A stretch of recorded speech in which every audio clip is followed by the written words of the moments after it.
Detroit Lions fans, I get in front of you today, man. Never having met this man, never crossed paths, never had the privilege of even interacting with him on Twitter. My take is a certain way, and not everybody is. I'm not saying that this was the case, but I'm an acquired taste.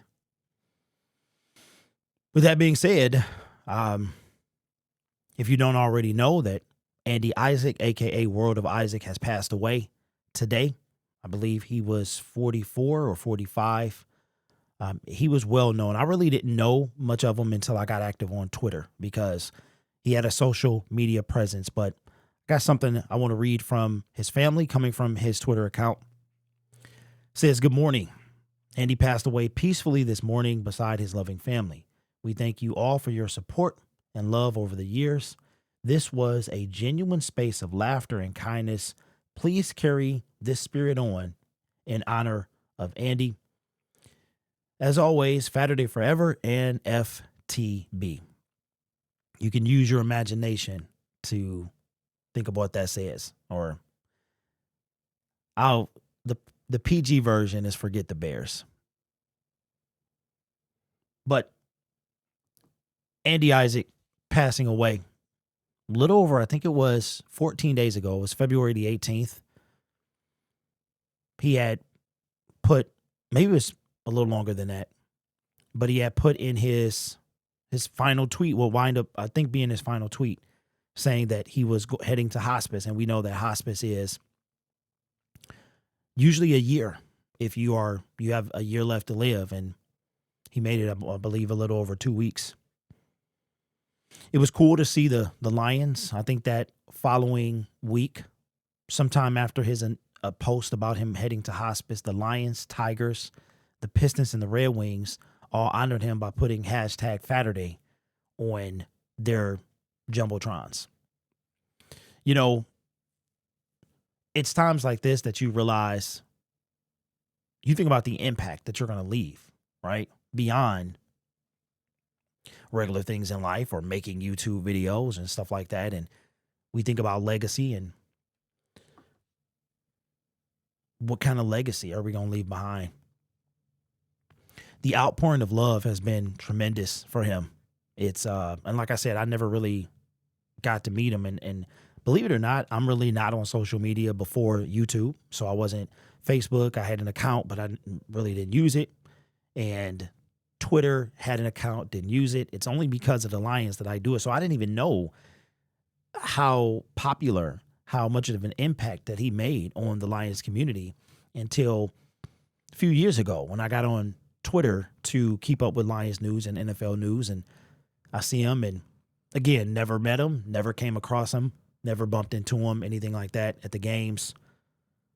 But I knew of him after my being active on social media. And it's just like, man, it really makes you, it's at times when you reflect on your mortality that you're like, okay, what am I doing? And does what I do matter, right? And I'm just talking about YouTube or whatever. I'm talking about in life, just period. Do you have moments that matter? Is your life a blur? Does it just fly past? Is there anything that you could be doing better, you could be doing more of?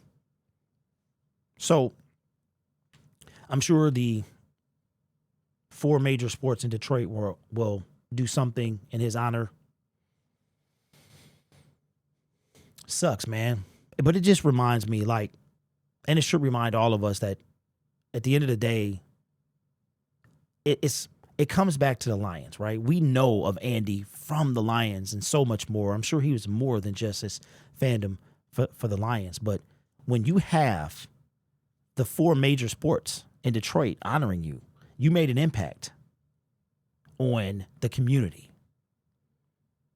But the Lions and sports in general, it really does bring us together. That's why I remember very vividly when COVID hit and everything was shut down, you really, really felt the void that sports left by it disappearing.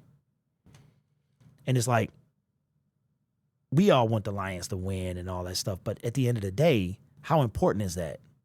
Right? The And like I said, I see why you have the enjoy the ride people that just everything about the Lions is enough for them. Where the traveling to the games, the being around people, the bonds that's formed from all because your favorite team is playing whatever sport they're playing. So it just reminds me of, hey, Derek, you know, can't take life too serious. And yeah. So Andy Isaac, passed away today. Like I said, didn't know him. Yep, but I know that he made an impact. Here it is that I don't even know him, but I'm making a video about him because I felt his impact. It's almost the same way like we don't know these players personally, but we feel like we do because of the bond we share simply based off our love for a particular thing. So I don't know if he has a foundation or anything like that. I have some ideas that I would like to run past his family. If anybody knows them or anything like that, or knows if he has a foundation, let me know, please. I have an idea that I think would be really cool if they are on board with it. And, but I'm not sure how to contact them. I did put a message out on Twitter saying if he had a foundation, but surprisingly, it's not getting a lot of traction. So if anybody knows anything, let me know. Because I'm not going to do this without running it past his family first. But I have an idea. I think it would be really cool. Really cool. But anyway, really kind of makes you pause and say, yo, what's really important? What's really important? And it's like, yeah, I give Brad Holmes a lot of slack and stuff like that, or flack. I don't really give him slack, but I give him flack. And I think that, of course, that's all fan driven, right? It's not because I hate the dude or anything like that, but when all is said and done, this is just a game.